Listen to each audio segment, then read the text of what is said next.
Hello. How's it going, everybody? Are we live? Yes. Oh, okay. We see a black screen right now. We do so. see a black screen. There it is. There Hi. it is. That's me. Hello. How's it going? We're office hours, and we are not live from PAC South.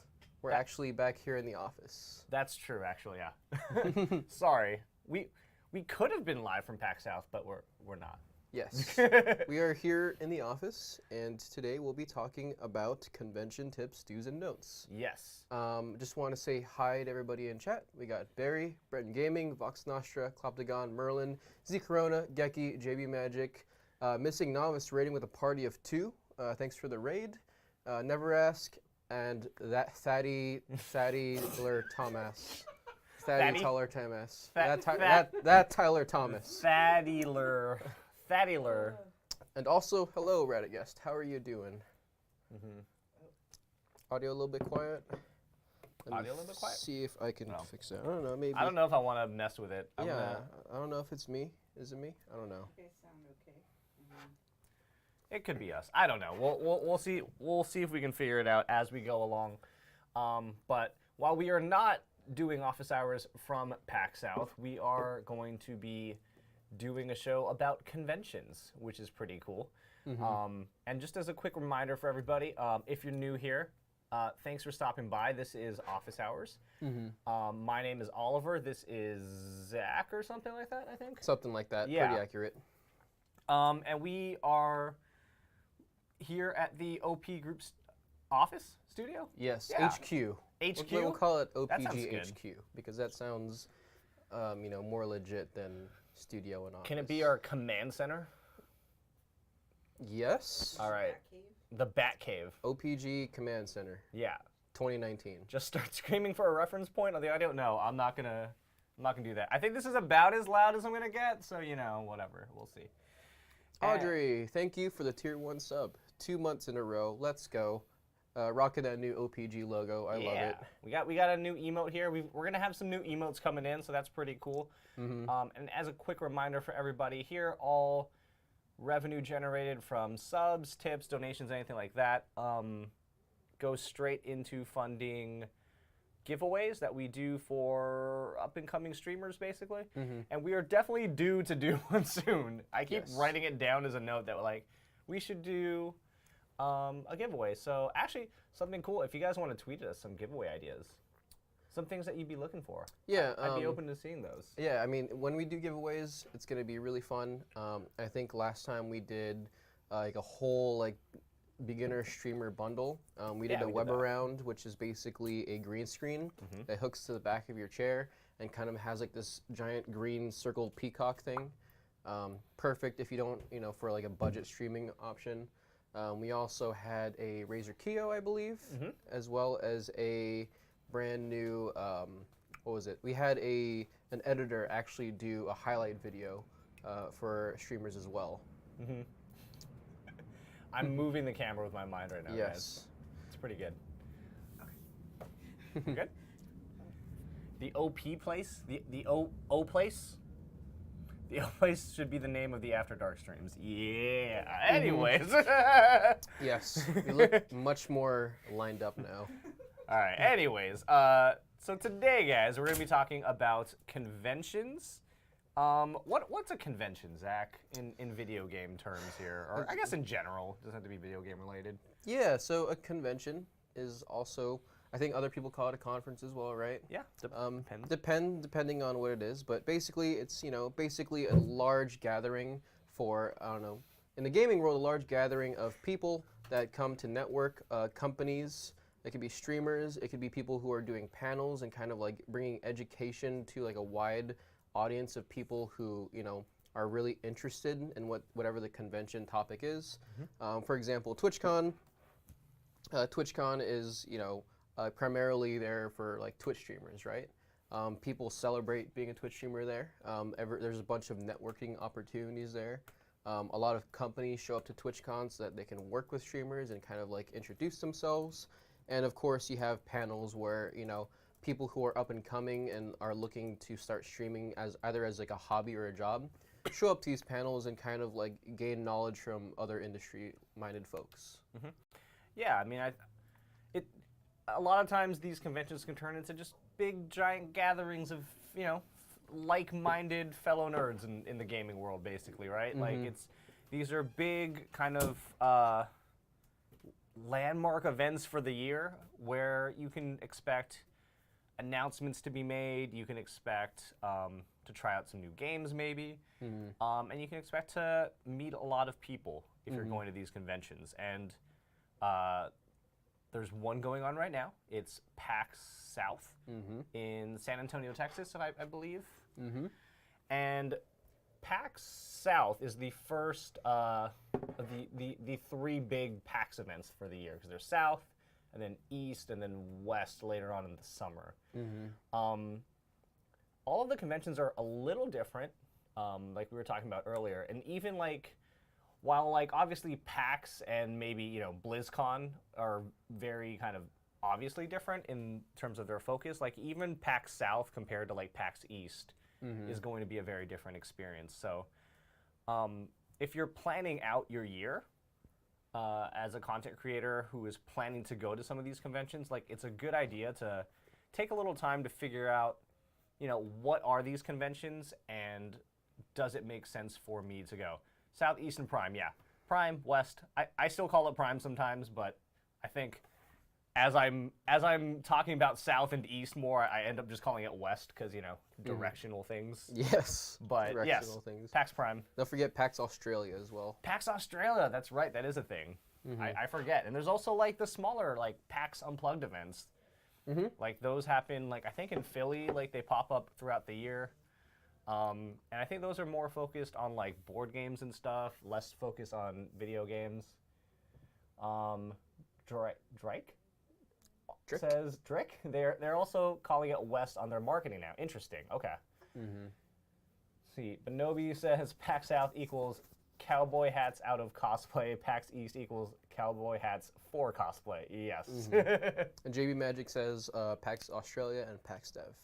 Okay. But yeah, just like Oliver said, all these conventions are, very unique and different in their own ways. Kind of like different flavors of Japanese Kit Kats. You got like the matcha Kit Kat. you got like the regular Kit Kat. You got mango Kit Kats. All that good type of stuff. So. The PAX trifecta, or is what we call it, I guess, because there's more PAXs out there, but some of the main ones here in North America are going to be Southeast, PAX South, PAX East, and PAX West. So each of those conventions are a little bit different in their own way.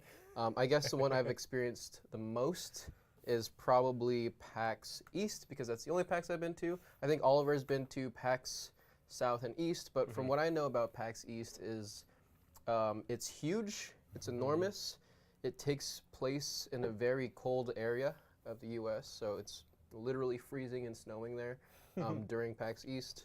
And what part of the main focus there is video games, right? Lots and lots of video games, a lot of AAA developers, indie developers, any type of video game developer, or even like video game merch company will be at PAX East to kind of showcase what they have to offer. To the general public, not just streamers or broadcasters. Yeah, and another thing you have to factor in when you're looking at these events is like when they occur in the calendar year, and like where they're at. So if you look at things like PAX South is towards the beginning of the year, a lot of times it's a smaller event compared to West or East, and people are coming off of holiday. A lot of times companies are still trying to, get their marketing budgets and their game plans for the year, like, settled. So it's a little different than when you go to PAX East in which is just like 2 months away, which is crazy. Because it's like the end of March this year. It's a little bit earlier than it was last year. Yeah. And smaller but bigger hats, yes. Also, JB Magic's at PAX South right now. That's cool. Any cool stuff, man? Let us know, because I haven't seen anything yet. I've been busy. Yeah, a lot of the stuff that I've seen from PAX South right now is, I guess I've been mostly focusing on the AAA stuff. Yeah. But it seems like they're just going to be demoing or more in-depth demos of the games that are releasing within the next month or two. I know like Resident Evil 2 Remake is going to be there. I think we've seen a lot of that. There's a demo. But yeah, like I know I haven't quite seen a whole lot from PAX South, but I would definitely like to learn more from anybody attending there. Yeah, I mean, like we're saying, like it's a smaller event, but what's really great about PAX South, and in the office we kind of joke around, it's like streamer summer camp, in that it is a really good event for just streamers to go and hang out and to socialize and to network, which is something that we're going to definitely be talking about today when we're talking about conventions. Because when you're talking about conventions, networking is the big goal that a lot of people have as a content creator. A lot of people get scared away by that term, and I think it's because there's a lot of confusion as to what it actually means. I think a lot of people think when they hear networking, they think that they're going up to somebody in a suit and handing them their card and being like, I am this person, you should work with me because of this, this, and this, and you're trying to get their money or whatever. But that's not really what networking is. A lot of times networking is really just about building up your network, right? Meeting new people, and making those connections.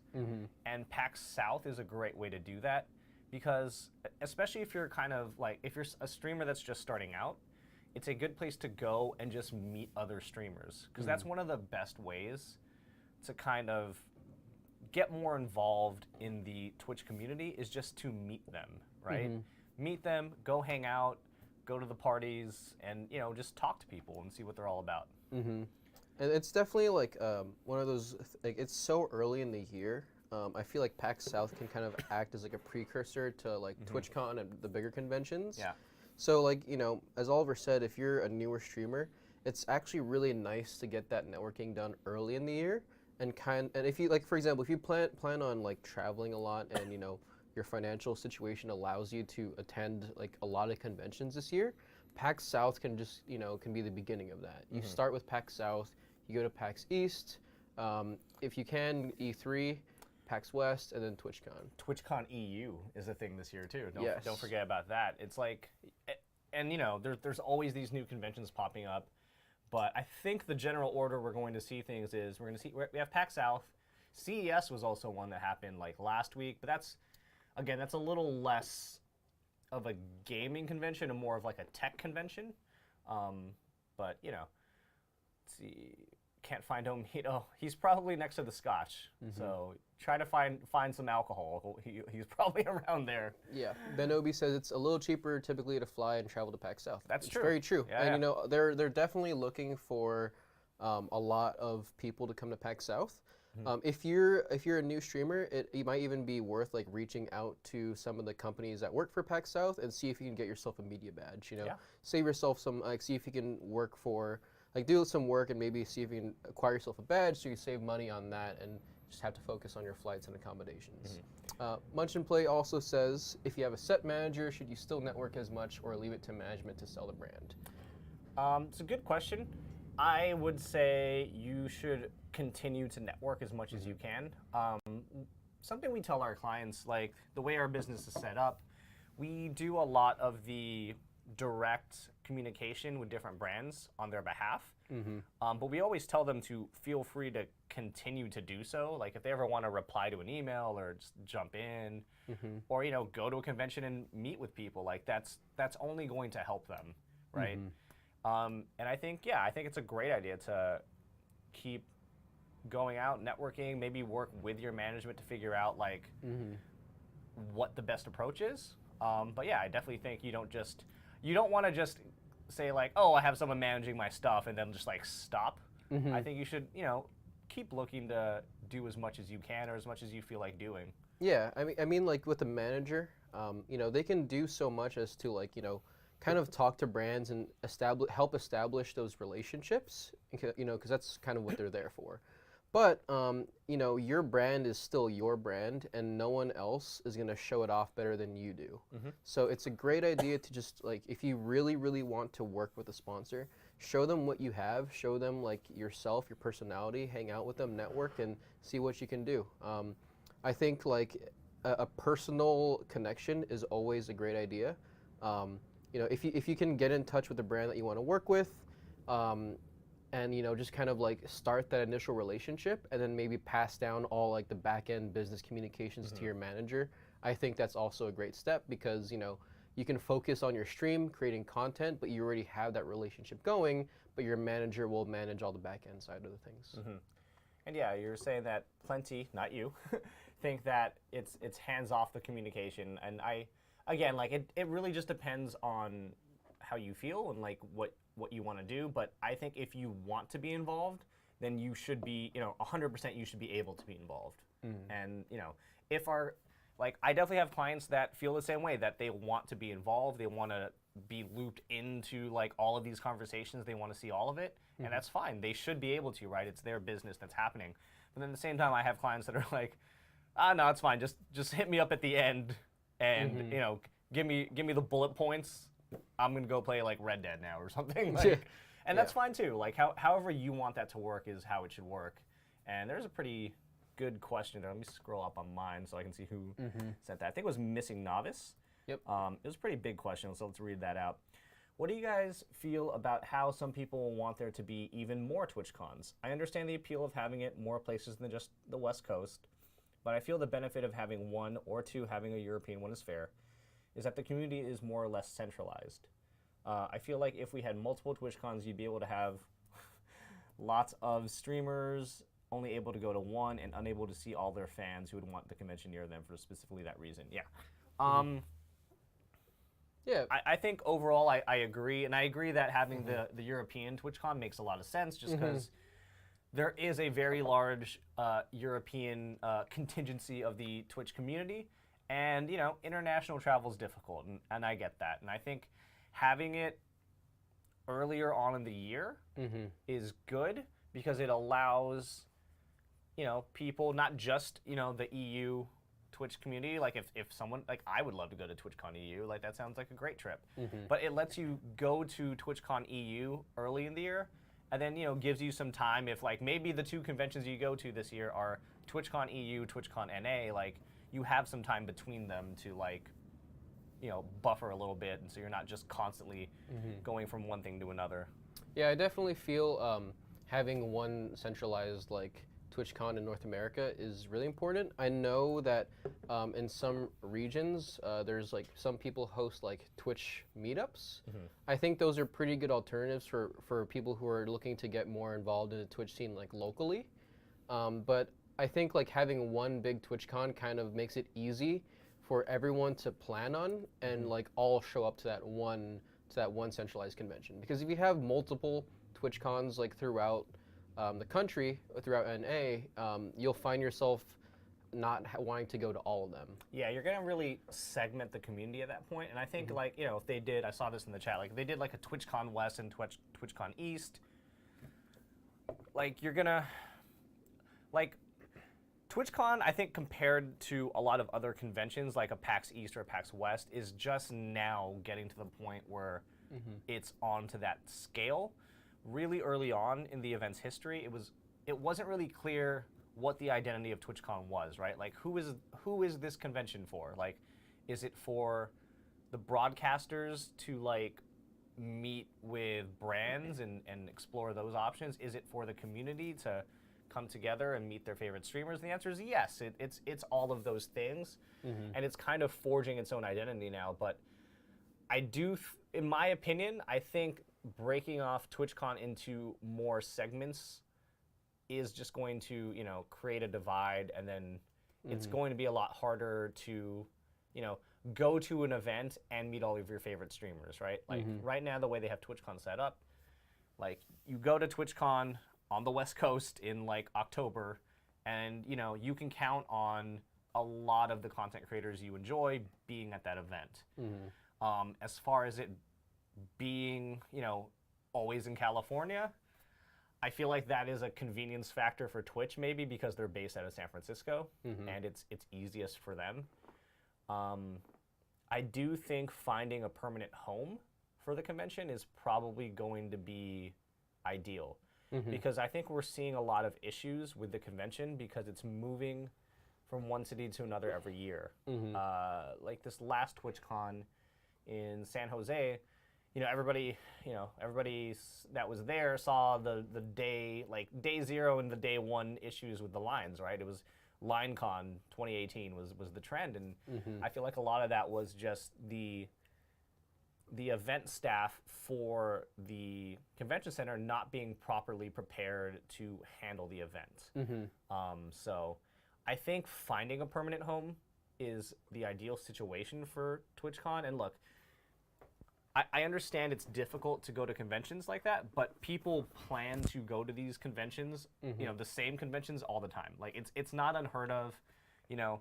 There are people that only go to PAX East and they plan to go to PAX East. Like there's a lot of people that go to, you know, Comic-Con International in San Diego is the big convention we have here. And there are people that fly in from all over the world to get to that show. And I think it's beneficial if it is in a centralized location like that for, you know, all the reasons above.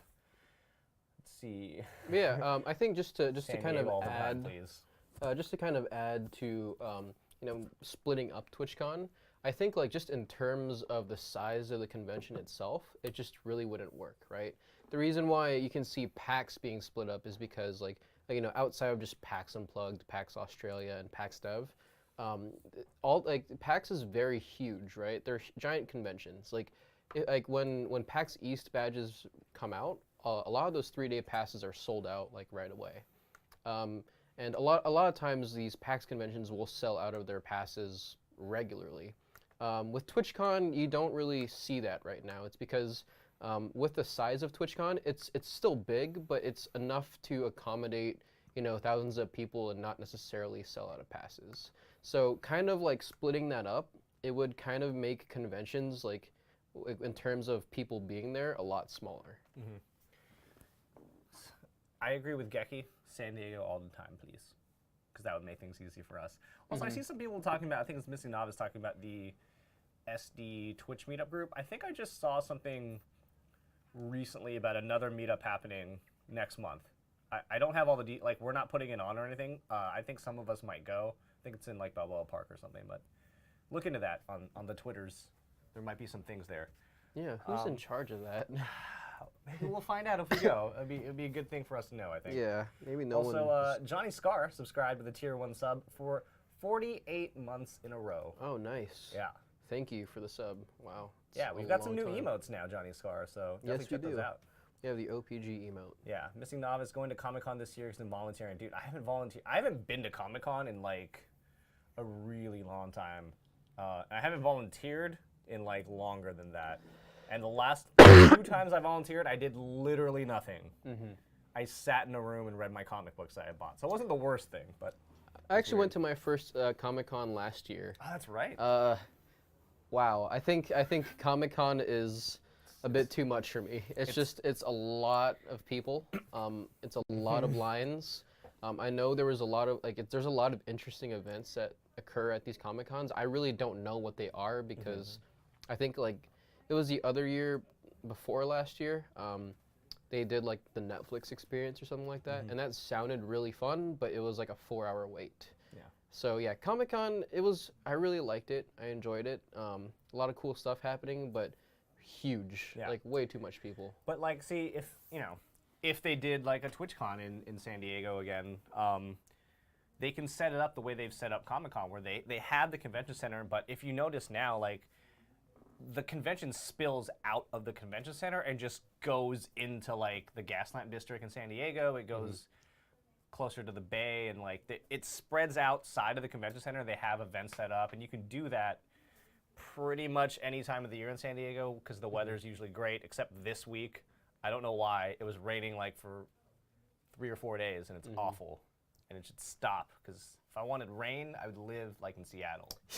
I don't want rain. I want the sun, and I want it to be like 75 degrees consistently 360 plus days a year. Yeah. That's my TED Talk today, guys. Get your shit together. San Diego. Yeah, San Diego Convention Center definitely spoiled me. Like when I went to the Boston Convention Center, I was like wondering why it was so far from everything. Just because like in San Diego, like you go to the convention center and like Oliver says, you spill into the Gaslamp district, and like within like not even half a mile, you're like there's a ton of spots you can go to. There's a ton of places you can hang out and have dinner, like go party, like hang out just in general, like network even. It just seems like the ideal spot. So I would love TwitchCon San Diego. That would be amazing. On that note, also PAX South, big ups to PAX South because I also like the way they're set up because the convention center is there. Right across the street is like the Marriott, and then right next to that is like everything on the Riverwalk. So it's perfectly set up there. Just again, I hope PAX South does well because it is such a great setup. And San Antonio is a cool city, and I'd like to see that convention succeed. Anything else you want to say about conventions in general? I know we talked. There's other stuff besides PAX and TwitchCon. Like BlizzCon is obviously really specific to Blizzard properties, right? So if that's something, if you play WoW or WoW. I don't know, like Diablo. Yeah, they have. There's those niche conventions. Yeah, right? like it feels very niche. Like WoW feels very big to me, and I mean I've never played WoW, but it feels very big. I'm a big StarCraft guy, but even I can acknowledge that's a very niche, like part of the market. But there's BlizzCon. There's also like we have notes here, and I've grouped like E3, Gamescom, and GDC kind of together because those are kind of the more traditional like gaming industry events. E3 recently went public, so that anybody like even out of the industry can get into that. So that show's becoming a little different. But GDC, which is coming up pretty soon, right? Like I don't remember off the top of my head. I think when it GDC is just about a week after PAX Really? East. Okay. I believe so. But yeah, GDC, the Game Developers Conference, is in March. Looks like it's like a week before East, maybe. Okay. But yeah, like right around PAX East, towards mid to late March, is the Game Developers Conference, and that's another one that I'm pretty sure is like super industry. Like, it's pretty difficult to get into that one. But a really cool show to talk with game devs, which is obviously a really cool opportunity to get. Yeah, it seems like one of those shows where if you kind of know about a game that's that a developer that you like is working on, and you plan on like maining that game or going like solo game only for when it releases, and if you plan on doing a lot of work with that specific game, GDC might actually be a great place to do that because you can probably meet with developers there. You can kind of talk about like some of the stuff that you plan on working on for that game, and just kind of going over like anything, like maybe even doing some consulting for those games as well. Yeah. And then another convention I had listed on here was Gamescom, which is a very large European convention. It's right around PAX West in August usually. And it's like just this gigantic game convention in Cologne, I want to say. Cologne, Germany. Yeah, that seems right. And it's I think like arguably the biggest European convention. I could be wrong. I've never been to Europe. I don't know things. I'm dumb. I think it might be actually. I could be wrong. We both could be wrong, but I heard it's like one of the bigger giant gaming conventions out there. Yeah. Also just based on like pictures I've seen of the convention. Never been, but I'd like to go one day. Yeah. Also, from what Omid tells us, it is cheaper to buy beer in Cologne than it is to buy water. Nice. So bring water when you go to Gamescom because you don't want to get dehydrated. Yes. And on that note, we're gonna move into the convention prep area of our. Is it this button? Do I press this button? Yes, the James Harden button. James Harden button. He travels a lot, dude. Dude. Yeah, let's not talking about James Harden right now. All right. Yes, he does travel a lot. Also, Missing Novice. I remember I had a coworker who moved here recently and they didn't know what Comic-Con was. That is surreal. Like, it's weird because I'm born and raised in San Diego, so for me, like, Comic-Con has been, like, it's always a thing. And for me, it wasn't not knowing what it was not realizing how big it was to other people. Like, that it's this big international event. But, they just moved here. They'll learn come June or July or whatever it is. They'll see the horde of nerds descending upon downtown San Diego, and they'll know. Yeah. Also, Cardboard Cowboy, hello, how's it going? How are you doing? How much is Cologne in Cologne, Germany? My guess would be expensive, but again, I'm not sure. I like that you're asking the hard-hitting questions, though. Keep those coming. But yeah, we're moving on to our next topic, which I can't see on our screen, but I can see that it changed. Oh, there it is. I see it. But this is convention prep. So yeah, obviously you want to know which conventions you want to go to. That's a big thing. But you want to make sure you don't just show up to the convention, right? Yeah. It's not like if you're going as a content creator to a convention and you're going for work, you should treat it as a work trip, right? Yes, conventions are fun, but they're also work, right? Like you have to find that balance of working, enjoying yourself, socializing versus networking. Like there's a lot of ways that all of these things overlap, which is a great thing about, being in this industry is that a lot of the times the work we do is difficult but enjoyable. Definitely, one of the main things you should focus on is setting goals for yourself when you show up to these conventions. Like just kind of like figuring out like, hey, like, am I here for networking? Am I gonna be here to just kind of like just hang out and meet with other streamers and kind of like talk about stream-related things, like collaborations, or would you be there specifically to meet with companies and check out games? Yeah. And I think Benobi219 said it right here. You should have realistic golas. Realistic golas. Taco golas. Have realistic golas. That's like the dragon from MTG, right? It's Nicol Bolas, but you were close. Okay. You just replaced the G with a B. You would have had it. Taco golas. Yeah. But yeah, like you should have realistic goals. And like we were talking about earlier, a lot of times these goals like can all kind of boil down to networking in a way, right? And something that is super helpful when you want to network is having business cards. And a business card, this would have been a good time to bring my business card with me. I have one. There you go.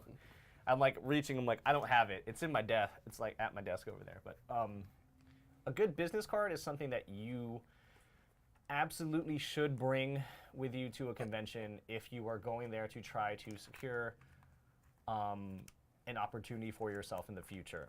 A business card doesn't need to be overly fancy. In fact, we tend to recommend not being overly fancy. You don't have your business card with you, Just do you? kidding. I don't have a business card.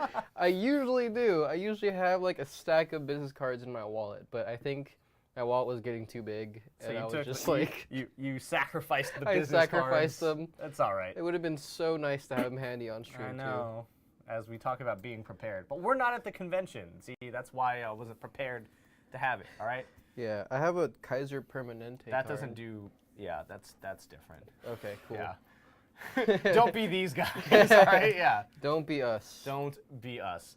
Benobi says, is it harder for content creators to get into the networking mindset or a relaxing mindset at cons? I think so, actually, because just having conversations with like some of our clients, I think that a lot of times they're like, oh, well, I'm taking a break from my stream, right? Because I'm going to PAX, and I have to remind them, like, well, that's not like, yeah, you're taking a break from your stream, but you're not really taking a break from work, right? Like that's work, and they're like, yeah, but it'll be fine. It's the convention. I'm like, yeah, but it's different, right? Because when you're at a convention and when you're networking with people, like that is a work-related thing that you're doing to better progress your business. I really wish you had the business card. Same here. Yeah. Maybe a segment on talk show prep. Maybe. We definitely. Maybe a segment I on think we should. taco prep. Taco prep. Taco prep. Yeah. I like tacos. Who doesn't like tacos? But anyways, business cards, guys. Like your business card doesn't need to be overly fancy. Like some of our clients have very cool looking business cards. King Gathalion used to have these cards made of like wood, where like his logo was like carved into the card. It's really cool. My issue with that is, while cool looking and memorable, if I met somebody at a convention and I talked to them, and at the end of the at the end of our conversation, they hand me their card, and it's that chunk of wood, I now have nowhere that this fits, right? Like I have nowhere to put this. Maybe I have a bag on me that I can just throw it in there, but guess what? Then it's not with the rest of the cards that I got. I think I've also had people ask me about doing like weird shapes with their business cards, right? And I'm like, again, it might be memorable, but like I don't know where I would put that. I think it's best to have a standard business card with just the vital information on it, right? Like have a standard business card size with like your name, maybe a logo if that's really associated with your branding. Yeah. And then your relevant like social channels or Twitch stream and some way to contact you. Ideally an email address, not a phone number, probably not. I've seen some people do it. I don't think it's ideal. Yeah. Phelan, don't put your phone I number I wouldn't put your phone number on a business card. Something I've noticed about a lot of business cards that I've gotten at PAX East last year was when I received them, it felt like I was just getting like a piece of art, like on a card.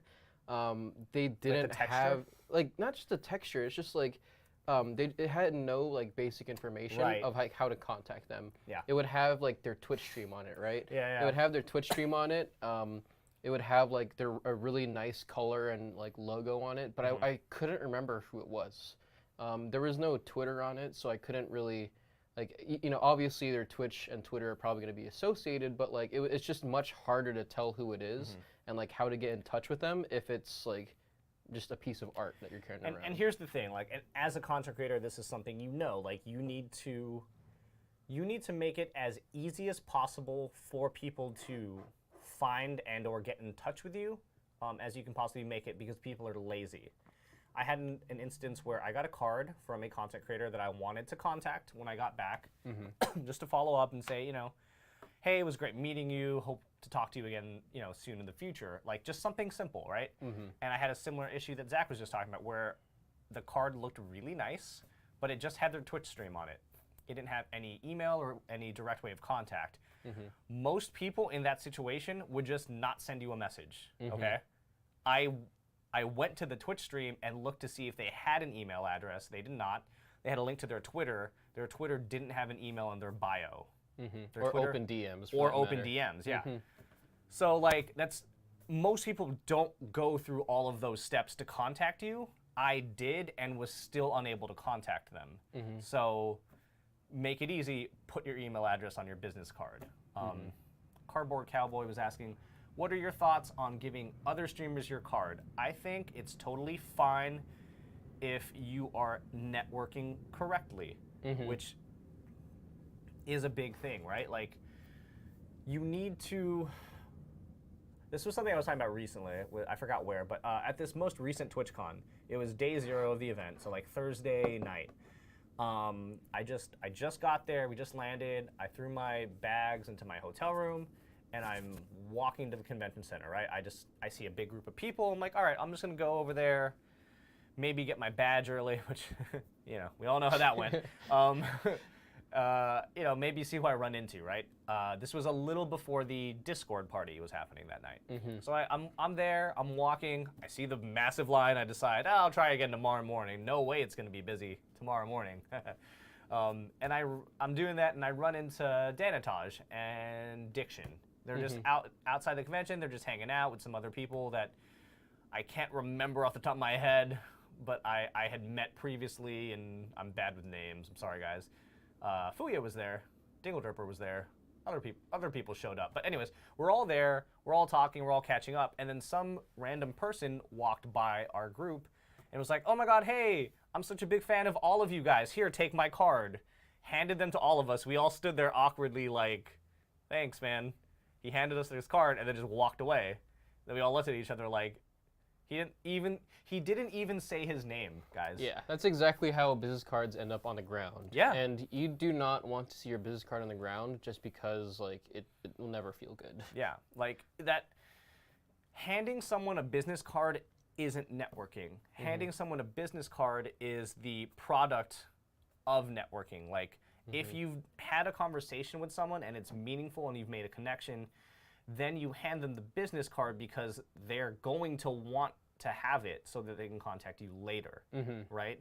That's similar to the event I was describing earlier, where, you know, granted the information wasn't on the card, but I had a good conversation with the streamer and I wanted to follow up, and I remembered who that was. So when I'm looking through my stack of business cards at the end, I'm looking for that card, I'm looking for that name because I remember it. This guy's card that just randomly walked past us, it means nothing to me. It's a piece of paper. It's taking up space in my, like, business card holder. You know, it doesn't have any pertinent value to anything that's going on. So don't do that. But I think handing your business card to a streamer that you have maybe, you know, been talking to, you guys have had a good conversation, I think that's totally fine, because it's it feels professional. It gives them the it gives them the right opinion of you and how seriously you're taking your stream. And again, like, it could be a good reference point for them later on. Yeah, I mean, I think A stigma is like a lot of smaller streamers do not want to give, other streamers like their stream business card because they might feel like they're asking other streamers for like raids and like I don't know for help basically. I think it's just an effective way of networking, right, and meeting people because we're all in the same industry. It's okay to just if you make an interaction with somebody and you have a nice conversation. And you like them, it's totally okay to give your business card. You might not expect any business from them, but it's just a matter of networking, them getting to know your name so that they remember you for next time in case you do end up interacting in the future. Yeah, I mean, I've definitely met streamers at events that have handed me their card, and it was great because, sometimes streamers have weird names, and I can hear it audibly. Yeah. But, like, maybe I can't spell it. Exactly. And then they hand me the card, and I want to look back at it later and just be like, oh, I remember this person. Let's check out their stream. Let me give them a follow. So that way I know when they're live. Like, I think it's really useful. A lot of times people today, just given the way, technology is right now, like, we all have smartphones, basically, and a lot of times people, in lieu of a business card, are just saying, like, well, here, add me on Twitter right now. I will say to be careful with that. Look, if you absolutely just, maybe you forgot business cards that day, maybe you don't have them, maybe you ran out. I think it's, that's your next best option is to like, hey, hit me up on Twitter right now and give me a follow. That happened to me when I met Amanda, who used to be at Razer, is now at Red Bull. The first time I met her, she was like, oh my God, I just started working here. I don't have business cards here. Add me on Twitter. And, it still worked, right? But I think doing that is perfectly acceptable, but I think also having a business card is good. Benobi's talking about card stock. I actually like the idea of using higher quality card stock. Vox Nostra mentioned it. Having something that sets your card apart, like the way it feels, is a really good way to do it because like we were talking about earlier, like you don't want it to be hyper distracting and like you don't need to load your card up with like a ton of logos and stuff. But if it feels different and is of higher quality and will survive longer, I think that's a really good idea. Yeah, and look for inexpensive ways to do it, right? Like don't go all out and get like those silky like those really silky card stocks that you can those American Psycho those American Psycho ones. Yeah, exactly. Like that's just a little overboard. But I mean, and this is like taking a good example. I wish I had them on me, but we had two types of business cards printed for us here at OPG, right? We had these regular stock business cards that are kind of like rectangular, has those pointy edges, and then we have the newer card stock that's kind of like smoother and has like rounded edges. And that alone, to me, just feeling that difference of a card, I like it much better. Yeah. So, other people might feel the same way. I agree with Vox Nostra. No bedazzled business cards, please. Again, because it's just it's not gonna stack properly on my stack of cards. Glitter is awful, so just don't use it. Don't do glitter. Glitter's it like ruins your like wallets, purses, pockets. It's the herpes of arts and crafts. Like you can't get rid of that shit. Like, it lingers. It always comes back. Herpes of arts and crafts. Yeah, dude, glitter's awful. Oh my gosh. I'm just saying, like. I couldn't have said that any better. I'm just saying, my homecoming day, like senior year of high school, very glittery. That shit was in my car until I sold it like years later. Yeah, I'm just saying. It doesn't go away. Don't put glitter on your cards. Don't put glitter on your cards. No. All right. No glitter. Yeah. What are we talking about? Glitter? Are we talking about glitter? You threw me off, man. I don't know. No, we're good here. I think, again, Cardboard Cowboy, I think, says it best here, where he says, I guess business cards shouldn't be treated as advertisement. It's more of a method of opening up communication. Yes. It is absolutely a method of opening communication with someone, following up on communication with someone. It shouldn't be your, like, hey, I'm this person, follow me, leaves. Like, that, it means nothing. Like, don't be that person. It's all about the personal interaction. Exactly. Because who knows, someone could have like the nicest business card on the planet and be the absolute worst person you'll ever meet. Yeah. And I've had situations. Look at Oliver, for example. Exactly. I have great business cards, and I'm a shitty person. But like, if you let's say you make business cards and you forget to bring them, to the event. This happened to Jamar once, and he had to like print out some cards right there. Like, even if you have to print it out, like it's gonna feel bad, but even if you print it out on like regular like printer paper, like maybe slightly thicker printer paper as a backup card, like look, if you made the effort and made a good connection with them and you handed that to them, it's not gonna matter because they're going to associate that card with you. And if you made a good impression on them, then you're fine. Yes, but in terms of convention prep, you should definitely print your business cards on cardstock. Yes. Because paper will get crumpled. Paper will get crumpled. That's a last resort thing, man. Or like rolled into something. Yeah. You know, some people like I fidget with a lot of pieces of rolled paper. into something? And I just roll it. What do you do with people's rip it business apart. cards, Zach? I don't. Okay, see, the thing is, cards are too hard to rip apart. All right. But like, you know, when those little paper things that you get from straws. Yeah, man. I like to take those off and just shred them into little tiny bits. I don't know. It's terrible. I'm sorry, I'm a bad person. You're into some weird shit, Zach. Yeah. Yeah. Before we move on past the convention prep stuff, I think it's also important to, we were talking about this earlier, like, you want to have a game plan for who you're going to talk to. But in addition to that, when you sign up, especially if you sign up, I forget exactly how it works, but when you're signing up for like a PAX, it asks like why you're there, like what kind of pass you're getting. Like if you can get on some kind of media list to be, considered either media or like a content creator or whatever the category is. You get put on this email list and you get reached out to by different companies, different game devs that are at the convention that want to show people their games, and these will start rolling in like a few weeks before the convention. It'll be like, hey, we've got a new game, it'll give you a quick summary of their game, maybe a trailer of the game, and it'll say like, if you want to sign up for an appointment, do that here, and you click there and you can set up an appointment or whatever. If you see those emails come in and you see something that you genuinely enjoy, set up an appointment with them. It sounds crazy, but it will work. Like, they'll expect to see you there. And that way, it makes it a little bit easier when you're going up to them because you'll already have, an appointment. They'll be expecting you, right? I would say, even if you don't get that email right away, like, if there's a company that you know is going to be there, reach out, Like, ask them, like, hey, I saw that you're going to be at PAX in a couple weeks. Are you guys, showcasing this game? Can I sign up for, a meeting with you? Like, how can we talk? And usually they'll get back to you for these kinds of things because they're looking to fill those slots, right? They want people at their booth. They want people walking by the convention and looking and saying like, oh, well, what's going on over there? Why are there so many people there? So they, nobody wants to have that empty booth, so they're going to want to set up an appointment with you, set up a time to let you come in and see their game. Yeah. So like, as a video game broadcaster, a lot of times your main job is, knowing what video game you're gonna stream next if you're a variety streamer. So if you're gonna go to like a PAX, for example, especially PAX East, just take an hour out of your time to do your research, figure out what's gonna be there. I know like Oliver mentioned the media list, but look a little bit further into what actual games are going to be there and maybe even look at gameplay trailers, like analyze what you think might be an awesome fit for you to cover on stream.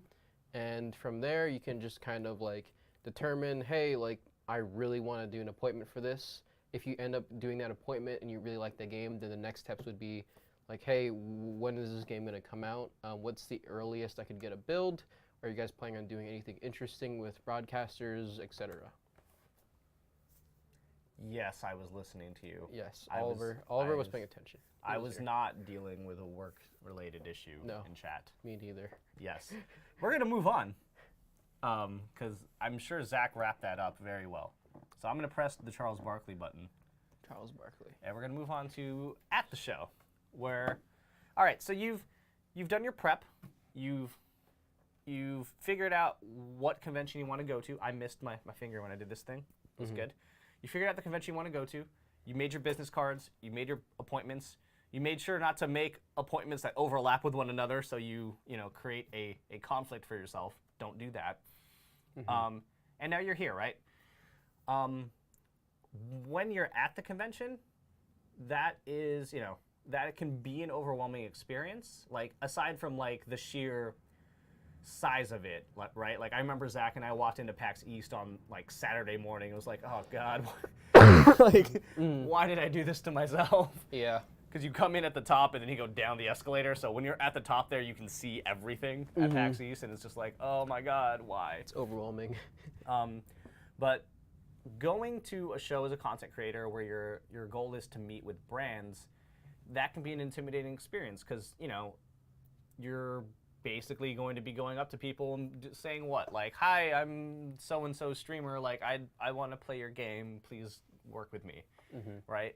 Like, you don't want to do that. What you want to do is you want to have a good elevator pitch. And Zach is going to tell us all about what an elevator pitch is. Is it when I pick up an elevator and I throw it towards home plate? Is that what an elevator pitch is, Zach? So an elevator pitch No? is Okay. like, no. Okay. No, you're way off. All right. Yeah, an elevator pitch is, a quick 30 to 1 minute 30 pitch. to 1 minute. I mean, Yeah. 30 Yeah. second to 1 minute pitch explaining like who you are, what you do, and why you would matter to work with a sponsor. Yes. It's kind of, I think like it came from, for example, if you're in Hollywood, for example, and you're in an elevator with Steven Spielberg, you're gonna want to take that quick 30 seconds that you're in the elevator with Steven Spielberg to pitch your script to him. Yeah, like that was the idea, right? Like you're someone, you're somebody, you're trying to make movies, you walk in an elevator, oh my God, Steven Spielberg, this is my shot. I have until he gets off of this elevator to sell myself, to convince this guy that I am, somebody that he should know about. So, yeah, I mean, really quickly, your elevator pitch needs to be like, hi, I'm this person, like tell them your streamer handle. I think is a good idea if you're a streamer. You can use your real name too, but you definitely want them to know what the most identifiable name for your brand is. Tell them who you are, tell them what you do, and what you want to do with them. Like I say, hi, I'm this streamer. I play a lot of, what's the type of game? Fortnite. Ah, damn it. Let's use a different example. I was going to say shooters, and I was like, this is going to lead to Fortnite. It's like, I play a lot of, like, action RPGs, right? And I think so-and-so indie dev making cool-looking action RPG, I think it'd be really cool if I could, play your game on my channel. I think my community would be super into it. They love when I play this, and this. Like, you know what I mean? You need to make it clear that you are a valuable asset for them, but also, you make sense to work with, if that makes sense. Yeah, and you'll often have to tweak your elevator pitch, right? Sometimes like time on the convention floor is very limited for a lot of people working at these booths. They're probably gonna deal with like hundreds of people a day. The person that you really want to meet with, but you haven't quite introduced yourself to, is probably gonna be super busy that day. So even if it means like just going up to them and saying, hey, do you have like maybe like a minute or two of like some time to I can like chat with you something about, and then you just kind of start with like you introduce yourself very quickly, tell them what you do, ask any questions about what they're doing, and then if they're really limited on time, make sure that you say like, hey, can I follow up when you do have time? Do you have time throughout the rest of the weekend to maybe meet for maybe 30 minutes or something? And if they don't, then follow up later through email. Bonobi says it all starts with two things: 1, deodorant, and 2, breath mints. 100% hygiene should be your primary concern when you're at a convention. Hygiene is huge because nobody wants to talk to anybody that smells like BO. Yeah. Let's be real. No matter how hungover you were the previous night, no matter how tired you were to, get up out of your bed and take a shower, just do it. Do it. Just do it. Take a shower, put on your deodorant, brush your teeth. Make yourself presentable. Yeah, and again, it comes back to the idea of like, why are you here? Why are you at this show? Are you a professional? like maybe you're not, but the idea of fake it till you make it is relevant here, right? Like maybe you're not someone that is doing this full time. Maybe you're not someone that's doing this in a capacity that you're generating revenue. Most likely you're not. Like that's just the reality of the situation where, you know, this is a very tough industry to get into. But you want to present yourself in the best way you possibly can. Also, I saw some people trickle in here. Split, how's it going, my dude? Split. Good to see The you. wig. Cardboard Cowboy has a hot tip for the elevator pitch. Hit every button so it stops on every floor. Gives you more time to pitch. You know? Yeah, I mean that works. Solid strat, you know? In a 100 floor building. There you There you go. Carry the fire key? Yeah, that all works. Where is Omid? Yes, Omid is at PAX South right now. He's running around. Doing back-to-back meetings with all sorts of interesting folk. Probably not on the convention floor if I had to bet. And Split, I met you like last year. I mentioned this I was like in Jared's stream the other day, and I'm like, dude, I met you like a year ago. That's weird. Oh, this is a good one. Vox Nostra says, the other thing to keep in mind is while you're there to work, fans may be there to see you. Put some thought into how you'll handle a fan interrupting your pitch to a potential sponsor. That is great. Yes, definitely think about that. But even on an even bigger note, sometimes like there's fans out there that will want to follow you around. Just make sure that you're just polite and tell them like you're busy and would prefer if they didn't follow you around. I've definitely seen it happen. I've definitely seen like fans like invite themselves over to like, you know, dinners, parties, and just tag along with a streamer because like they're a huge fan. Yeah. And you know, that person might have been subbed to you for 12 months, but sometimes you just got to be like, hey, I'm not trying to be rude, but like I really need to work and I would prefer some privacy. Yeah. Speaking of 12 months, Papa Finch, hot damn. Nice. With the resub for 12 months in a row. Thank you very much. Thank you. We have a new emote, by the way. Yeah, we have the OPG logo. New emotes coming as well. But so no dinner then. I mean, I'm over here and I've got a lot of work, so I don't know when dinner's happening today. Yeah. But like I got some place to be. Yeah. And you can't be there. That's the line, guys. That's what you do when someone's following you around and you don't want them. So I've got somewhere to be. You can't be there. Bye. No. Be nice about it, obviously. Be polite. Because, you know, again, like they were saying, like, these are your fans, right? Like, don't ever forget that, you know, the only reason you are of any value to a brand looking to sponsor you is because of your fans and your community, right? That is why, like, they don't really care how entertaining you are. They care that your community cares how entertaining you are. So, yes, when you're at a convention, be aware that your fans will want to see you there. Be prepared for some people to interject themselves into a conversation that you're having with somebody at a brand. Be ready to politely find a way to either end that conversation with the brand and be like, hey, well, this was good. I'll talk to you later. Hopefully you've established something, you know, already before that. Or find a way to, you know, like Zach was saying, politely inform your fan, like, hey, it's really good to see you, but I have to do this and I've got something else to do right now. You know, hopefully I'll run into you later. Maybe you're doing like a meetup or a meet and greet. Like, let them know that. Something that I've seen be very effective for content creators is putting their like public schedule on Twitter, right? Like pinning that as, you know, your pinned tweet for the weekend or whatever. Like, hey, I'm gonna do a fan meet and greet at this booth on this day at this time. I'm gonna do, you know, I'm gonna be streaming at this booth on this time, right? Like, if you can put those public facing events out there for people to know, like you can easily reference them when, you know, you're saying like, hey, I can't talk now, let's talk at this thing when I'm doing that, right? Yeah.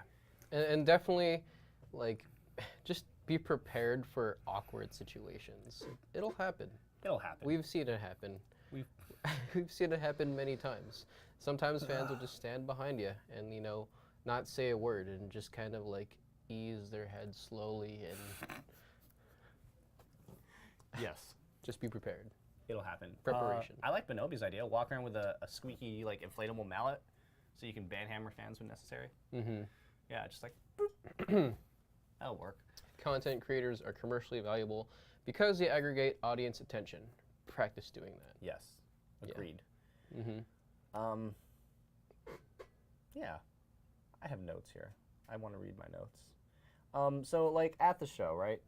You're doing your elevator pitch, but while it's important that you have an elevator pitch, it's like, it's not the first thing that you want to, like, you don't want to meet someone and go right into your hard sell, right? Like, you don't want to be like, hey, I'm this person, I really want to work with you, like, blah, blah, blah. Like, sponsor me. Yeah, like, it, like, it's a process, right? And you kind of have to feel it out. That's why it's hard to give, like, concrete rules for how to do it, because it's different depending on the situation. Mm-hmm. If someone's clearly running around and very busy, you're not going to have, don't take their time away, like, right? Like, yeah. If you see someone at a booth and they're running back and forth, like, trying to set things up here and there, like, they don't have time to talk to you right now, right? Like, they're also working, right? And while they are there to, meet content creators and stuff, they're also there to make sure, that their booth display isn't broken, right? Like, they need to make sure that the cool shit that they're handing out to people, is available to hand out to people. Like, they have other priorities that they need to do. So, out of general politeness, if someone's extremely busy, don't interrupt them, Like, come back later, wait for, someone to be available looking. That sounds weird. Available for conversation before you, start taking their time away to talk to you. Yeah. Benobi says if you're new to networking, maybe do some role playing to get your message and delivery down. Yeah, definitely. I mean, it doesn't hurt to just kind of like have like kind of like a premeditated like elevator pitch just ready that can be like adjusted at any time, right? And also one of the big things that you should kind of learn how to do is kind of what Oliver mentioned is kind of reading like body language as well, and just like paying attention to the small things in like other people, right? If they kind of look uneasy when they're talking to you, it's probably because they're just busy. It's not like it's probably not that they want to talk to you, but if you're maybe like 3 minutes, 4 minutes into a conversation and they're looking around, that's a big one. and they look back at their booth, it's probably because like there's a lot of like attention that needs to be directed somewhere else that they just can't get back to you in that moment. So it's totally fine for you to just excuse yourself. And one of the best ways to do that is just be like, hey, I can tell you're really busy right now. I'll let you get some time to yourself and to take care of other matters. Here's my card. If you have time to talk later at the show or maybe like after the show, I can follow up and we'll be in touch. And this kind of goes back to something else that we were talking about earlier, where when you're setting up meetings, something I didn't mention is I try my hardest to avoid setting up meetings, at least a ton of meetings on my first day of the convention. On day one of the convention, I try to keep my schedule as open as possible because I want to get to the show floor, I want to walk around, I want to see all the booths that are there, and I want to try to talk to as many people as I can.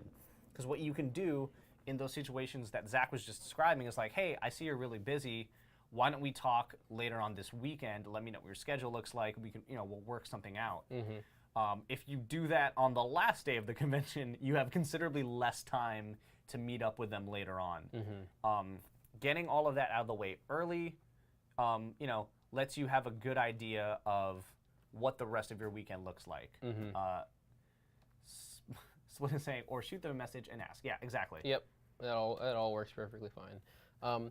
So just to kind of circle a little bit back in convention prep, something that we didn't really bring up was day 0 of a lot of conventions. Day 0 is actually the day before the convention. It's usually one of those really helpful and strategic ways to start off a convention strong. Yeah. On day 0, you have the advantage of your travel is all sorted. You're already there. You're not going to be arriving the day of the convention and worrying about being super tired from your flight, and you're not going to be rushing to get to your hotel room. You're there, you have time to plan ahead for tomorrow, and even better yet, in some cases there might be awesome networking opportunities for day 0. I know TwitchCon, for example, had a public party that was also had its own industry floor. One of the nice things about that is, one, if you don't have an industry invite, you still have a chance of being able to speak to fellow industry people that you want to get in touch with. You can plan ahead. You can meet people that might be on the show floor that next day and be like, hey, like you're the community manager for I don't know. I'm just gonna say Fortnite. Sure. You're the community manager for Fortnite. God bless you. You're gonna be at the floor tomorrow. Like, what are your plans for the rest of the weekend, right? And day 0 is also really loose, because of how loose it can be and laid back. It's a perfect time to just start networking organically without having to, really put your business pitch out there. I almost called him Thaddy on purpose, not on purpose this time. That Tyler Thomas, who's our newest account manager here, by the way. You'll likely see him at some point. I think he's still locked in the basement right now. Yeah, that's what we do when new. He's hires. in the basement. Yeah. Oh. That's why you haven't seen him. Oh, that makes a whole lot of sense. Yeah, we lock him in the basement for a little while, so we'll let him out. He'll be on office hours pretty soon, probably, but. One day. OPG boiler room. Yeah. But what he's saying is that people are more likely to remember things from the very beginning or end of the convention. The middle can all blur together. It's cold out here, like a light, please. Oh, man. But yeah, like that's a good point. Another advantage of, going to, meeting people on day 0 or at the very beginning of day 1 on the convention, like it can be fresher in their minds, right? Like, oh, I met that guy right at the beginning of the show, okay, let's talk, right? Something else that's really important that I've definitely seen content creators, make a mistake with is approaching the wrong people at a convention. That's definitely a thing. Because again, like if you're at a convention and this is less significant if you're at like an indie game booth, but if you're at like a large booth for like a AAA title or something, there's probably a lot of people there.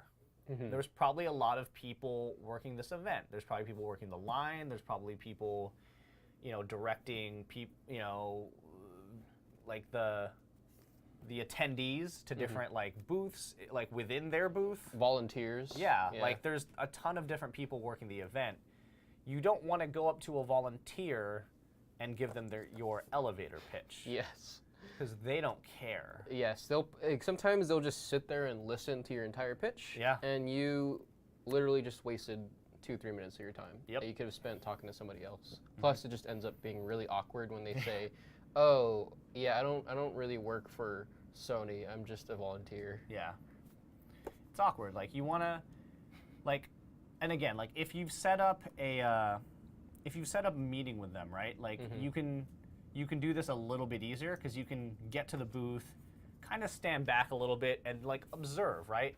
And like if you have a meeting set up, maybe they told you like, hey, look for this person. They're going to be wearing this, or whatever it may be. But if you're not, like you have to kind of figure that out, right? You have to like take a step back, look at everything. Generally, if they're all wearing like a T-shirt that like, I don't know, like if they have a T-shirt that's or like a sticker that says volunteer, like obviously they're a volunteer. Like don't talk to them. Like if they're working a line, also probably not someone you should be talking to. You want to look for people that are kind of directing traffic, so to speak, of like within the booth. So like you want to look for people that are telling the other people working the booth what to do. Right? And maybe when you go up to them, they're not the right person, but you just say like, hey, I don't know if you're the best person I should be talking to you about this, but I wanted to see if, there were any opportunities to work with your brand. I'm a content creator, blah, blah, blah. And usually they'll be like, hey, sure, or actually no, but you should talk to that person. And then they'll, point you in the right direction, you can get moving on that. Something that does happen, it can actually happen quite often, is sometimes booths are left alone from anybody that you really need to be in touch with there, to just be handled by volunteers or people who are just working the lines. So what you'll do is you'll ask them like, hey, is there anybody I can get in touch with that can help me regarding this, like business opportunities? And if they come back and say, hey, like I can give you this card, like here's like our PR manager or our influencer manager's card. Like, don't just quite settle for that card. Be like, okay, cool, that's awesome, thank you. When will this person be back so I can have a minute to chat? Or will they be available at all? If they don't know, then just come back at another time and like maybe ask for a brief description of how that person looks. And then just, and if they do find out when they're available, make sure you come, like, I don't know, they might be out for lunch, for example. Make sure that you come back and like look specifically for them, present the card that volunteer gave you, and say like, hey, one of your staff members gave me this card, said you might be the right person to talk to, and then you give your elevator pitch from there. Yeah. On top of that, it also makes you seem like more eager to want to work with this company because you went through the trouble of hunting them down. Split brought up a good point in saying like you got to ask for influencer or marketing people. That's true. It used to be that you would want to look for specifically people on the marketing team, but at this point, the idea of streaming is so popular right now that a lot of these larger companies at least have specifically influencer relations people whose whole job it is to talk with influencers and work with them, right?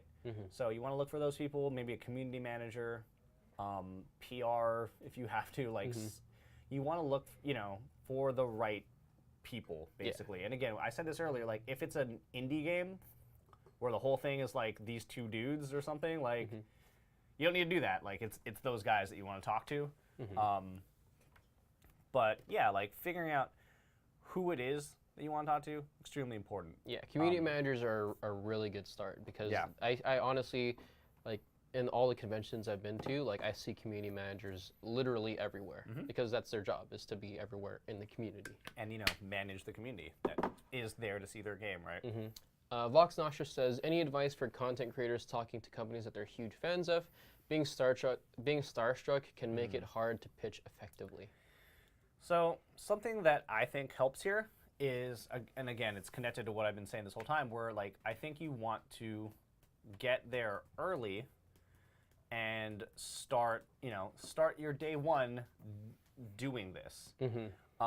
Maybe start with like a smaller indie game that you haven't heard of, right? Like if you get nervous about, maybe you want to go to the Square Enix booth and talk to somebody about the next Kingdom Hearts game or whatever. Like that can be intimidating, right? Yes. Start with going to the random like indie like 8-bit platformer that some guy made. Like just talk to him and see how that goes. Get a little practice in. Warming up, yeah. Definitely warm up. I really feel like that's helped me a lot in conventions because coming into a convention, walking the booth and like talking to people cold is like that one big step that you have to take, right? Yeah. It's if you're kind of like introverted, I know I'm super introverted. I find myself like looking at booths, seeing something cool, and I'm like, shit, I don't know if I want to go up to them and talk to them. But like once you're warmed up, it just becomes like regular. You go around, you just talk to people. Like after the first one or two people, and you're like, maybe the first one or two booths and companies that you talk to, it will go well, or maybe it doesn't go super well. You'll be warmed up and you'll feel more comfortable talking to people in general. So definitely, take a deep breath, walk around, start talking to folks. Yeah. If you're starstruck, sometimes that could be a great thing because it can just show that you're a huge fan of their product. However, if you're looking to work with that company that you're a huge fan of, remember the goal isn't just to like flatter them and kind of like, tell them that you're a huge fan. If it's what can you do for me? What can you do for them? Exactly. Split says use LinkedIn. We gave you that tip. Yeah. Use LinkedIn, and that's actually something that can be really helpful pre-convention as well. Like if when you're researching companies that you want to meet at the convention, look them up on LinkedIn. Usually it'll have a long list of like people attached to the company and what their position is. You can usually use that to figure out who the community manager is, right? Then you can connect with them on LinkedIn. Maybe send them a message like, hey, I'm planning on going to PAX in a few weeks. I would love to see you there. Maybe talk with you a little bit, right? LinkedIn is a super important tool that I'm sure we'll be talking about again at some point. But if you're not on LinkedIn and you are, trying to make the leap from, maybe just streaming as a hobby to maybe streaming, a little more seriously. Like, it doesn't even have to be like professionally or like full time or whatever, but maybe you want to like get in on some of these early access games that people are, doing. Missing Novice here says he's been super into Planet Coaster lately. Remember, I actually got my copy after going to the booth at TwitchCon 1 or 2, and they emailed me a code once the con was over. Yeah, that's awesome. Like at PAX East, we saw, what was that game? That Mega Man looking game? 20XDX. Yeah, 20XDX was there. Talked to them. We played that game, Zach and I. I did a lot better than him. I died right away. I was so confused. I was just like, I don't know what to do. Everyone on the internet to know that I did a lot better than Zach. Yeah. On that game. Also. Except in last year. Not Mighty Number 9. I haven't played Mighty Number 9 yet. But yeah, it was 20XDX. But yeah, at the end of the whole thing, they gave me like a little card with the code, and I've been playing at home a little bit. Maybe I'll stream it. Who knows? Also, while we're on the subject of times I did better than people in a game at a convention, at E3, Ava and I played Fortnite, and I did better than her. Let's all just have that moment exist in the world. Clip it. Yeah. It happened. I was there. I seen it.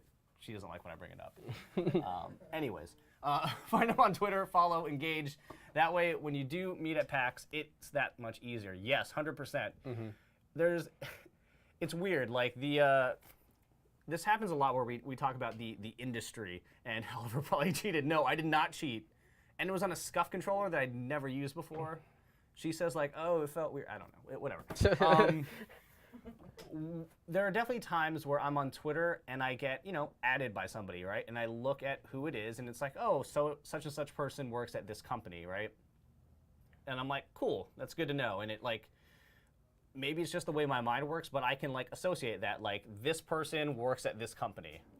And so when I'm at a convention, I'm like, oh, hey, that's that person. And like, if we're connected on social media in some way, like that is a really good way to open a conversation, right? Like, just going up like, hey, I saw you followed me on Twitter, you connected with me on LinkedIn. Oh, hey, I followed you on Twitter recently. It can make things a little bit easier. It gives you a way to start a conversation. And, like Zach was saying, like a lot of times that's really all it is, right? You need to get warmed up. You need to have some way to feel more comfortable. And if you're, if you're a streamer, like you can see that in your streams too, right? Like when you start streaming, whether you stream for like a couple of hours or like 24 hours, I don't know what it is. Like y'all are crazy. You have a little bit of a warm up period there, right? That's why when we're talking to our clients, we advise them that if they're going to be doing a sponsored stream, probably best to like play your main game for like a couple of hours at the beginning, just to get warmed up, right?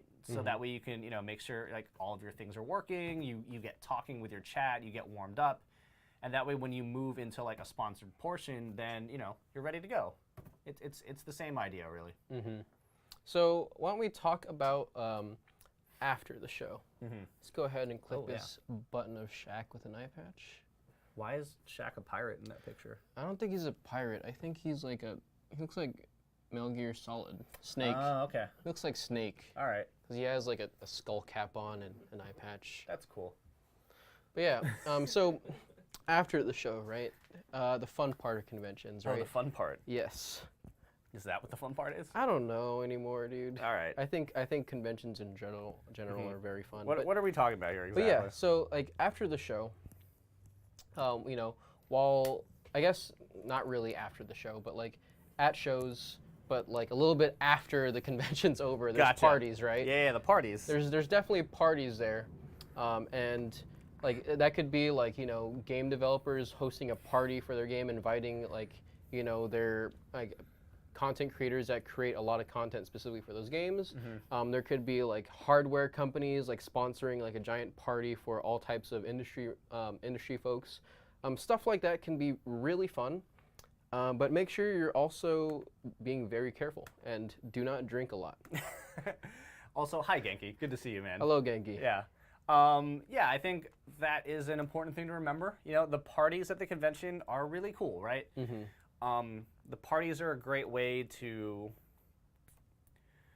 like, it's interesting because like the parties are important, you know, and it's still a networking opportunity, but it's a less formal one, right? At the convention, when you're on the show floor, people are like, hey, you know, they're ready to have these conversations, and you're ready for people to like hand you their business card and all that. When you're at a party, like some of that can still happen, but it's more relaxed, right? Yeah. Because you're like, oh man, what a crazy day. Let's all unwind. And yeah, sometimes you're leaving the PUBG party and Split's like, hey, I saw you on the stream. I'm like, what? Me? I don't know. Like definitely when it comes to the topic of handing out your business card at a party, that can be kind of weird sometimes, right? But some of these parties are also forms of mixers. They're not just like parties for everybody to just have fun. Sometimes the goal of these mixers is to create like networking events for people to get to know other people in a more organic fashion. So don't be like, if you're having a good conversation with someone who works at a company at a certain party, like don't be super afraid towards the end if you had a good interaction to give your business card casually. But don't just hand it to them. I would say it's more like a thing that you would ask for. Like, hey, like, do you mind if I give you my business card? You know, doing something like that is perfectly okay, as long as you know the situation allows it. Or ask them for theirs, of course. Yeah, and the parties, in a lot of ways, represent like an even better way to network with certain people than the show floor itself. Like, just because, like, even if you've met them previously, right? Like, let's say it's day one. You get there. It's like a Friday morning. You're making your rounds on the show floor. You're handing out business cards. You're having some cool conversations with people. And then it's later that night, and you see them at a party. You can go up to them again, like, oh, hey, how was the rest of your day, right? Like, you can have these conversations. You can get to know them on, like, a more, like, personal level, right? Like, you can get to know who they are and what they do. And that way, that connection that you made earlier that day is a little bit stronger. Maybe they're a little more likely to, you know, remember you later on when you hit them up to ask for a meeting. Like, all of that matters when you're at a convention. So, you know, don't overlook the importance of the parties. Again, if you're there to work. Like, if your goal is to, you know, go to, like, PAX and just party and get trashed, like, you know... You do you, yeah, you do you. Like, that's fine. But, like, if you're going there with the intent to make business connections with people and have your convention experience in some way impact your stream or your content after the show, like after the convention wraps up, like, then take it seriously. Obviously, go to the party, have a good time, relax. The conventions are long. They're weird. Like, they seem to go on forever. I specifically remember at last TwitchCon, I like said, oh man, I'm glad it's the last day already. And it was definitely like the second day. It was Saturday. Yeah. It was definitely not over yet. And I think Zach was just like, it's Saturday, dude. And I'm like, oh God. Like, how do I do this? Saturday night, 11:30, something like that. And I'm like, oh, we got another day. All right. But, you know, they can be like that sometimes. And like I said, it's that weird balance of this is a fun event, but this is work. I tell people, like, look, if you're going to a convention, you're planning to work, maybe plan on not sleeping a whole lot. Like, I don't know. Like, that's something that could very well be a possibility, right? Because you're going to go to the convention, you're going to leave the convention, you're going to get ready for, like, maybe a dinner that you're doing. Maybe it's like a dinner meeting. You'll go there, and you'll leave that meeting, go straight to a party. which you'll then leave and go straight to another party. Mm-hmm. And then it's like, 2 or 3 in the morning. Then you're like, oh, well, I'm hungry. Let's all go grab something to eat. And you find a diner that's open. All of a sudden, the sun's coming up, and you're like, all right, well, I guess I sleep for a couple of hours and wake up and do it all over again. And you do that for like 3 or 4 days in a row. Like, it can be tiring. Brenton Gaming, what is up, man? I like your emotes. They're cool. Yes, Phelan emotes. I like cats. Yes. Also, if you're at a party, definitely use the buddy system, and for multiple reasons. Tell me the reasons, Zach. Here are the reasons you should you. use the buddy system. Give me the buddy system reasons. All right. So one, if you're super nervous about approaching people, they can help kind of ease you into just talking, especially large groups, right? So like, if you see like a small group of people talking and it seems like something that you can get into without it being super awkward, then maybe having a buddy there will just help you approach easily. Usually, if it's something more relaxed, like, I don't know, a couple of people from a company that you want to work with talking, try not to interrupt, but just try to be natural about it, and you can always come back to them. Another reason to use the buddy system is just because your buddy can probably also help you get out of an awkward situation. Yes. And those happen at the convention, and they also happen especially at the parties.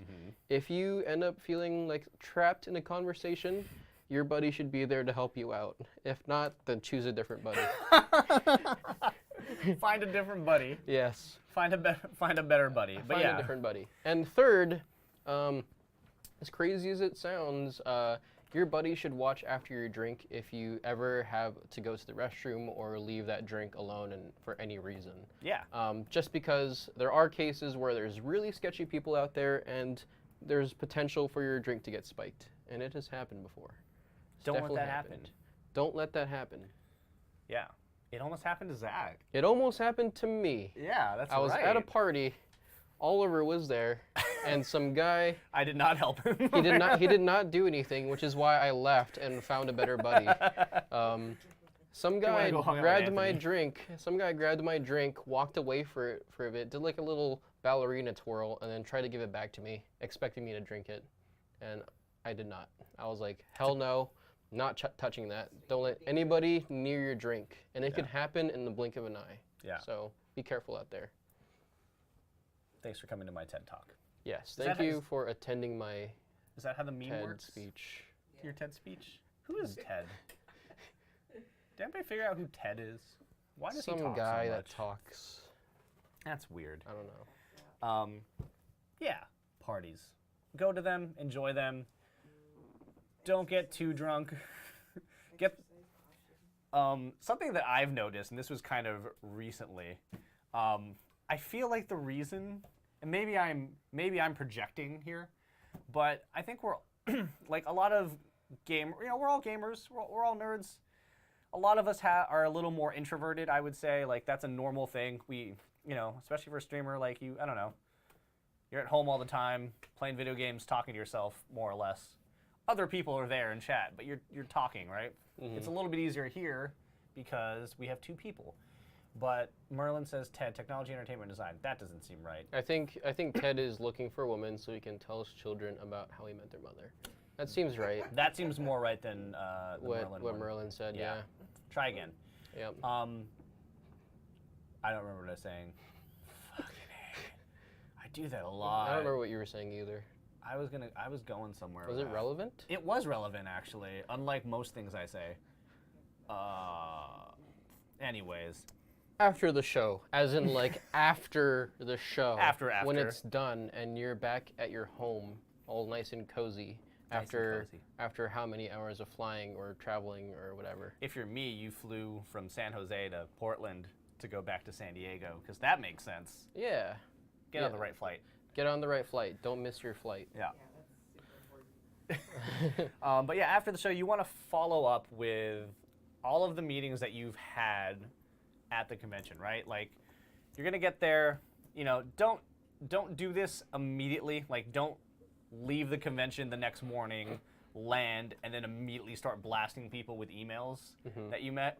Like, they don't care. A lot of people don't have time for that. People are maybe still in that city. Maybe they're staying there an extra couple of days. Maybe they're you know, maybe they missed their flight and went north instead of south. Like, it's fine. Like, things happen. Like, it literally happened to me. I was in Portland Airport after TwitchCon. I was eating a burger, and I started getting an email from, like, people that I had met. I'm like, dude, I don't have time for this right now. Like, You're not even home yet. Yeah, like, I've been traveling all day. I missed a flight. And if they're working at a company, they're probably just getting back home only to see 1,000 emails. Yep. And if you sent an email right after the convention, it's going to get buried for sure. Yeah, like, when you're working at a company and you take off for like a day or two, you come back to like inbox hell. Like, it's just, you know, it takes a few days to like catch back up on work and like sort through all of that.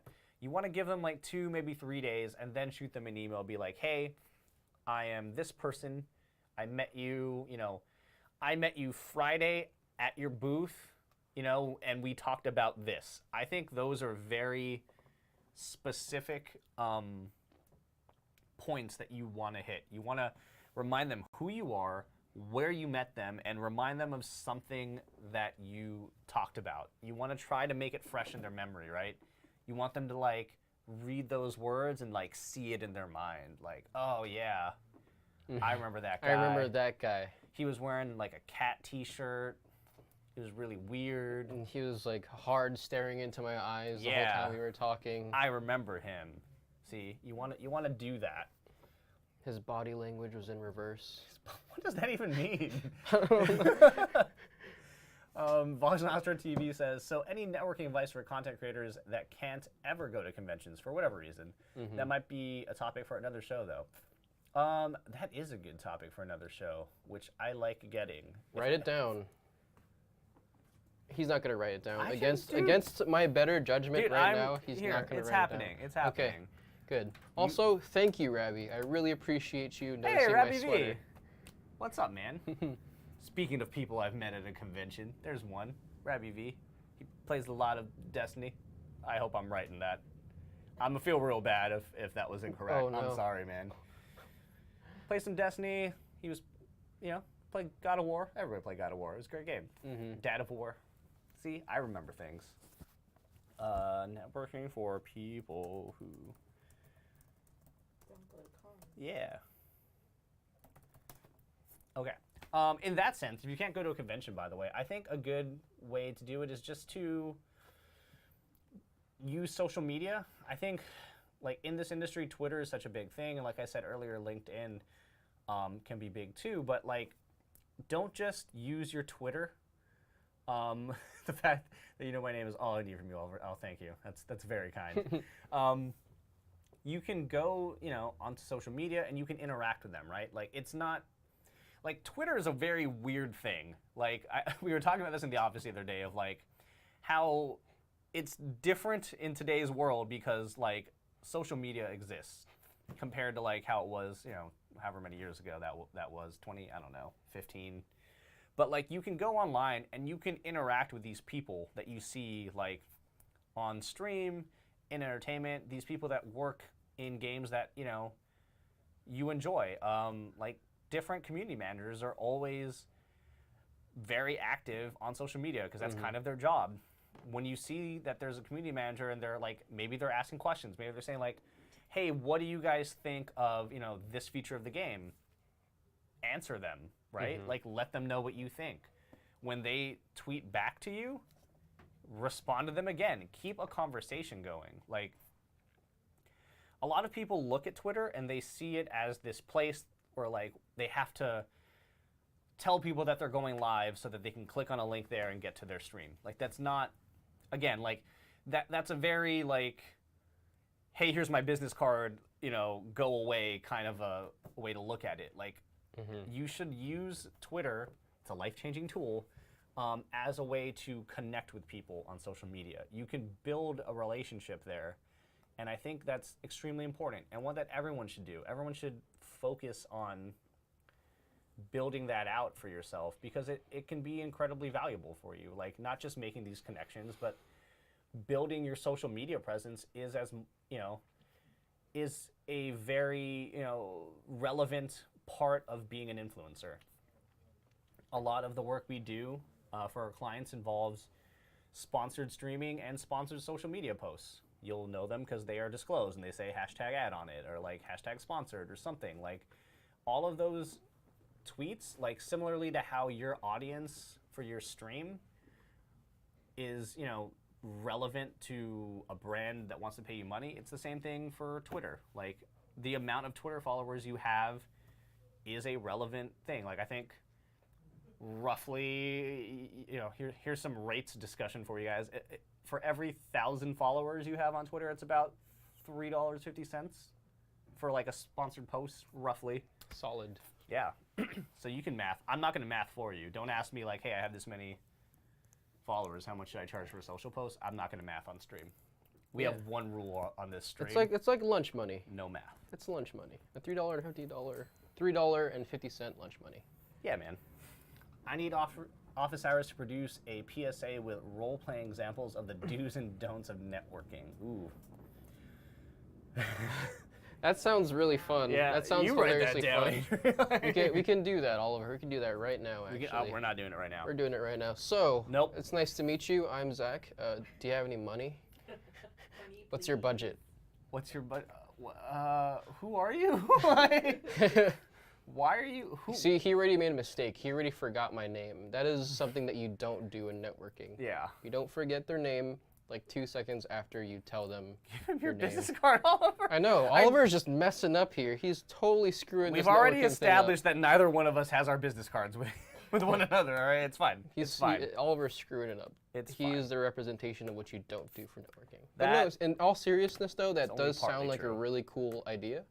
And I don't know, it might be some great content for the office hour stream in the future. What do you mean by budget? Oh, no. Yeah, we may or may not be making some kind of video for employee training purposes that is going to be magical. And what? Oh, hey, look at that!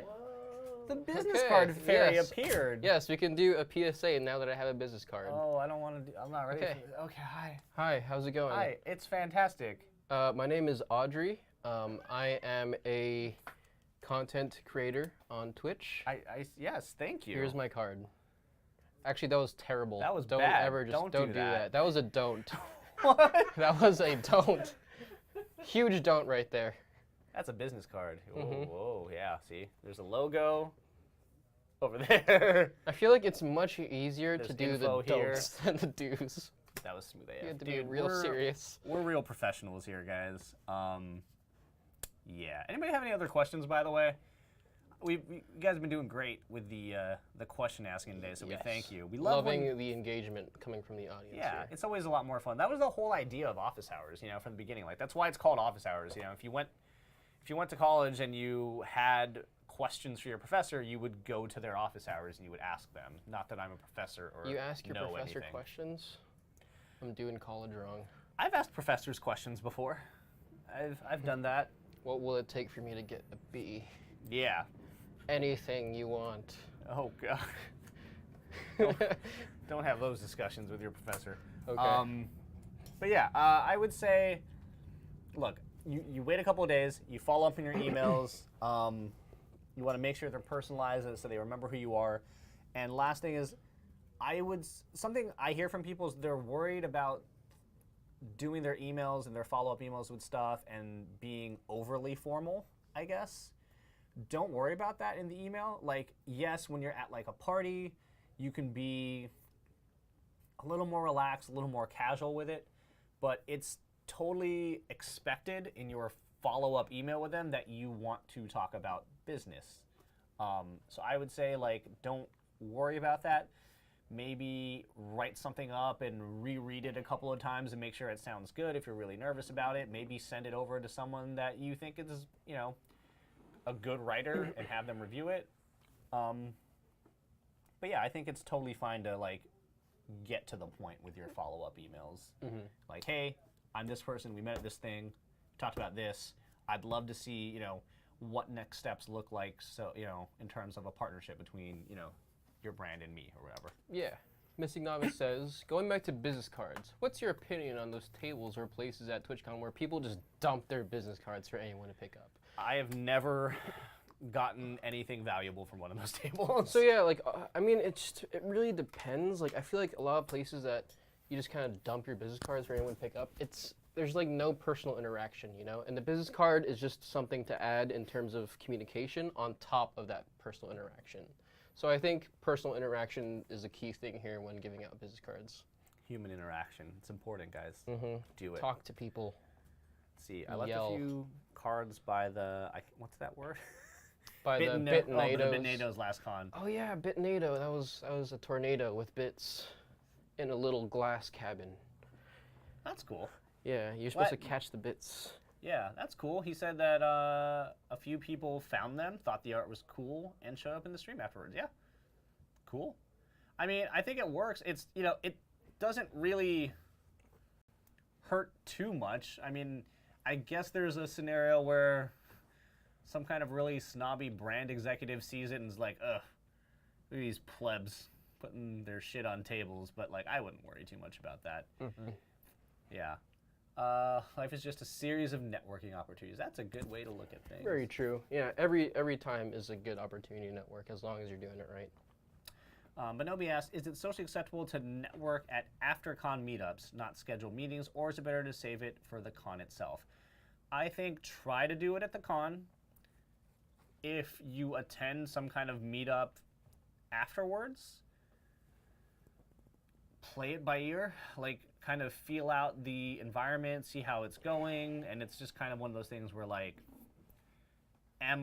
is this someone that is comfortable with this? Is this conversation going well? And everybody's been there, right? Like, everybody's had weird conversations that are just like, this isn't, we're going to end this, and it's going to be fine. We're going to amicably split ways here, and we're going to all accept that that was weird and move on with our lives. But if you're having a good conversation with someone and things are going great, like, yeah, why not? I had a lot of cards, so I thought there was no harm in it. Yeah, I agree. If you have extra cards, use them. Use them, yeah. Yeah. Give it a shot. If you have to rely on a card, you're not doing enough. Split the wig. Drop in some knowledge. Some knowledge on people. On the other hand, if you can get the job with nothing more than a card, go for it. Also true. Again, there's no hard and fast rules for any of this. It's just whatever works in that moment. A lot of these things that we're talking about today are guidelines for things. They're good for having an idea of what to do going into the convention, but once you're there, I don't know, man, it's chaos sometimes. Like, try to stick to a plan as much as possible, but be flexible, be able to go with the flow. Maybe you wanted to attend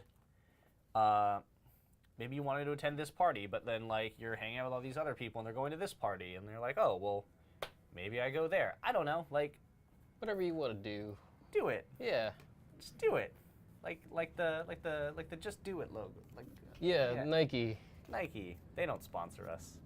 Yeah, I think that's gonna wrap up our show today. Unless you guys had any other questions. But yeah, it was a great show. Really appreciate you guys coming on and talking about conventions, and I hope you guys learned something. Really appreciate the great questions in chat. What he said. My name is Zach, and this is Oliver.